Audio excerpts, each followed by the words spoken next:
The moment I put the Garberg Grand in my hand, I had a flashback to a 4-day backcountry canoe trip my wife and I did in 2021. It was pouring rain, and since the trip consisted of crossing multiple lakes and a few kilometers of portages, I was trying to keep the load light and didn't pack an axe. When we got to camp on day 1, everything was soaked. Even the birch bark won't burn. My batoning and feather stick skills weren't spectacular, as I hadn't really needed to rely on them in the past.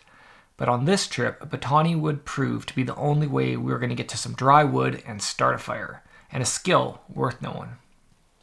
The action is straightforward, as you can see here, but if I could offer a few tips, I'd say look for straight grain wood clear of any knots. Always split in halves so the splits run evenly through the wood. Don't try to split wood with a diameter wider than half your knife blade.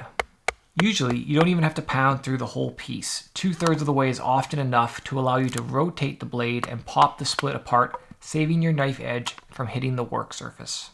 On this particular trip, I only had my original Morakniv companion, which the company does not recommend for batoning, although it did get the job done and allowed us to cook up our traditional first night steak dinner. We almost turned back. When I put the new Garberg Grand in my hand for the first time, I immediately knew this knife would be great for batoning, and it'll certainly be the one I pack on my next backcountry canoe trip.